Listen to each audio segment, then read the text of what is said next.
മനസ്സിൽ അതൊക്കെ പിന്നെയും പിന്നെയും തികട്ടി വരുവാ. എത്ര വിചാരിച്ചിട്ടും അതൊന്നും മറക്കാൻ പറ്റുന്നില്ല. എനിക്കും അങ്ങനെ തന്നെയാ മോളെ. കാര്യം കാശിനൊക്കെ ബുദ്ധിമുട്ട് പല അവസരങ്ങളിലും ഉണ്ടായിട്ടുണ്ട്. പക്ഷെ ആരും ഇങ്ങനെ നമ്മളെ നാണം കെടുത്തിയിട്ടില്ല. പണക്കാരാണെന്നുള്ള അഹങ്കാരമല്ലേ അവര് നമ്മളോട് കാണിച്ചേ. ഇല്ലായ്മക്കാരാണെന്ന് പറഞ്ഞ് എന്തും വിളിച്ചു പറയാന്ന് അവര് കരുതി. നമ്മളെ ഇല്ലായ്മക്കാരാണെന്ന് കരുതിയിട്ട് അവരുടെ മുന്നിൽ തെണ്ടാനൊന്നും പോയിട്ടില്ലല്ലോ. അച്ഛൻ ഒരു 10 പൈസ കടമായിട്ട് പോലും അവരോട് ആരോടും ചോദിച്ചിട്ടുമില്ല. ആ സൂര്യമംഗലത്തെ സരസ്വതിയമ്മ എല്ലാം കൂടി ഇവന്റെ പേരിൽ എഴുതി വെക്കാന്ന് പറഞ്ഞപ്പോ ഇവൻ വേണ്ടെന്നല്ലേ പറഞ്ഞത്.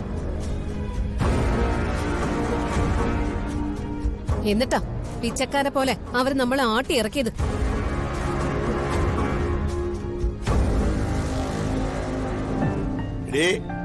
ഓഫീസിൽ നിന്ന് പറഞ്ഞല്ലേ വല്ല ചായ കാപ്പി ഇട്ട് കൊടുക്കടി. ഇപ്പൊ വേണ്ടമ്മേ. ഓഫീസിൽ നിന്ന് സീനിയർ അസിസ്റ്റന്റിന്റെ സെന്റ് ഓഫ് ഉണ്ടായിരുന്നു. ഞാൻ അവിടുന്ന് കാപ്പി കുടിച്ചതാ. ഇന്ന് ബർത്ത്ഡേ ഫംഗ്ഷൻ ഉണ്ടായ കാര്യങ്ങൾ വല്ലോ നീ അറിഞ്ഞോ? അറിഞ്ഞമ്മേ. പ്രിയേച്ചി വിശദമായിട്ട് എന്നെ ഫോണിൽ വിളിച്ച് പറഞ്ഞിരുന്നു. എന്നാലും വർമ്മ സാറും കൂടി അവരുടെ കൂടെ കൂടിയതിലേ എനിക്ക് സങ്കടമുള്ളൂ. അയാള് വർമ്മ സാറല്ല, ബോർമ സാറാ. ബോർമ സാറ് ഈ ബേക്കറിയിലൊക്കെ ഇരിക്കുന്ന ചൂള. എന്റെ അമ്മായിയമ്മ ദേഷ്യം വന്നപ്പോ അയാളെ വിളിച്ചോണ്ടിരുന്നതേ ഷവർമാന്നാ. ഒരാളെ കുറിച്ച് അങ്ങനെ മോശമായിട്ടൊന്നും സംസാരിക്കരുത്. അങ്ങേര് കാണിച്ച ന്യായമാണ് അല്ലേ വേണുവേട്ടാ? അച്ഛനും നമ്മുടെ ആങ്ങളയ്ക്കും ഇപ്പോഴും അവരോടൊക്കെ വലിയ സംപ്രീതിയാ. എന്നിട്ടെന്താ, അച്ഛനും മോളും കൂടി അവനെ അടിച്ചിറക്കി വിട്ടില്ലേ? അവള് ആ റീതിക പറഞ്ഞതാ, താലി കെട്ടി ഇവനെ അവക്ക് വേണ്ടാന്ന്. എന്റെ അമ്മയും ഞാനുവേ ഒരേ സ്വഭാവക്കാരാ. വെറുത്തതാ. ഏട്ടാ, ഏട്ടൻ നിങ്ങൾ വന്നേ. വാ ഏട്ടാ, വരാൻ വാ. എന്താ ശ്രീ?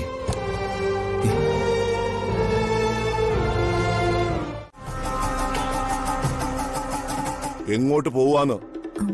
എങ്ങും പോണില്ല.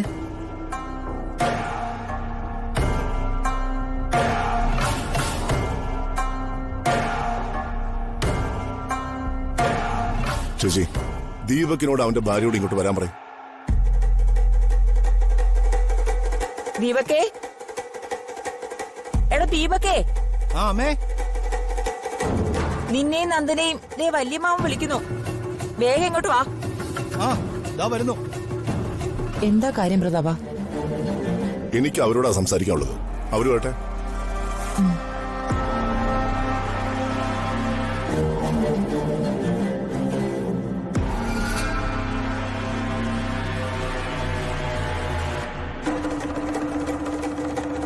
എന്താ വല്യമാവ? വലിയൊരു പേടിയോടെയാ ഞാൻ നിന്റെ കല്യാണത്തിന് കൂട്ടുന്നത്. ചെറുപ്പകാലം മുതൽ നീ എനിക്കും ഞങ്ങൾക്കും തന്നുകൊണ്ടിരിക്കുന്ന ഹെഡേക്ക് മറന്നുകൊണ്ടല്ല ഞാൻ അങ്ങനെ ഒരു കാര്യത്തിന് കൂട്ടുന്നത്.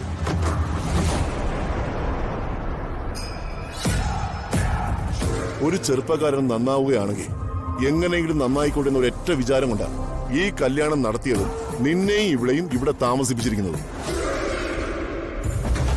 രാജുവും നന്ദനയും തമ്മിൽ മുൻകാലത്ത് എന്തെങ്കിലും റിലേഷൻഷിപ്പ് ഉണ്ടായിരുന്നെങ്കിൽ അത് അവിടെ വെച്ച് തീർന്നു. കഴിഞ്ഞ കാര്യങ്ങൾ വീണ്ടും കുത്തിപ്പൊക്കേണ്ടതില്ല. ഇത്തരം കാര്യങ്ങളൊന്നും ഇക്കാലത്ത് അത്ര അസാധാരണ സംഭവങ്ങളൊന്നുമല്ല. ഈ പെൺകുട്ടി നിന്നെ വിശ്വസിച്ച് ഇവിടെ അഭയം തേടി വന്നോളാം. ഇവിടെ ആരും കരയിപ്പിക്കാൻ പാടില്ല. ഇവളുടെ പഴയ കാര്യങ്ങൾ വിമർശിക്കാൻ നിനക്കെന്ത് യോഗ്യതയുള്ള? നിന്റെ കുത്തഴിഞ്ഞ പഴയകാല ജീവിതത്തെക്കുറിച്ച് നീ എന്താ ആലോചിക്കാത്ത? ഇവര് ഭാര്യയും ഭർത്താവും കൂടി ചെളിവാരി എറിഞ്ഞതേ ആ പാവൻ രാജുവിനെയാ. അതിനെക്കുറിച്ച് എന്താ ഏട്ടൻ ഇവരോട് ചോദിക്കാത്ത? ഞാൻ സംസാരിക്കുന്നത് എന്റെയും നിന്റെയും അനന്തരവന്റെ കാര്യമാണ്, രാജുവിന്റെ കാര്യമല്ല. അവനെ വെള്ളപൂശി എടുക്കുന്ന എന്റെ ജോലിയല്ല.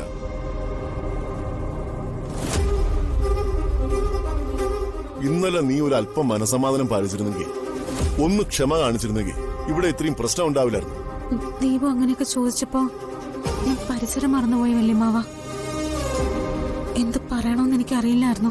അയ്യോ, ഒരു കുഞ്ഞു കുഞ്ഞ്. യാമിനി നിർത്ത്. ആ പ്രശ്നം കഴിഞ്ഞു. ഇനി അത് ഊതിപ്പെരിപ്പിക്കാനൊന്നും നോക്കണ്ട. നീ സൂക്ഷിക്കേണ്ടതായിരുന്നു.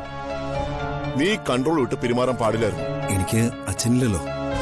അച്ഛന്റെ സ്ഥാനത്ത് ഞാൻ വല്യമാനെ കണ്ടല്ലേ വളർന്നത്.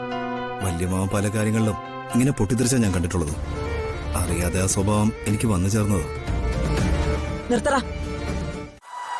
ഇവിടെ ഇപ്പോ നിന്റെ പ്രധാന പ്രശ്നം നീ പ്രതാപന്റെ മകള് തന്നെയാണോന്ന് പ്രതാപൻ വിശ്വസിക്കാത്തതല്ലേ? അതല്ലേ? അവൻ നിന്നെ ഇപ്പോഴും ഒരു വളർത്തു മകളായിട്ടാ കണ്ടിരിക്കുന്നത്. അവന്റെ ആ തെറ്റിദ്ധാരണ നീക്കണം. ഇത് തന്നെയല്ലേ നിങ്ങൾ കുറച്ചു മുൻപ് പറഞ്ഞത്? എന്നാ ഞാൻ പ്രതാപനിൽ അടിച്ചേൽപ്പിച്ചിരിക്കുന്ന എല്ലാ തെറ്റിദ്ധാരണകളും നീക്കിത്തരാം. അതോടെ പത്നിയും പ്രതാപനും തമ്മിലുള്ള എല്ലാ പ്രശ്നങ്ങളും തീരും. അവരൊന്നാവുകയും ചെയ്യും. അതിനെന്താ നിങ്ങളുടെ ഡീല്? ഡീൽ ഇത്രയുള്ളൂ.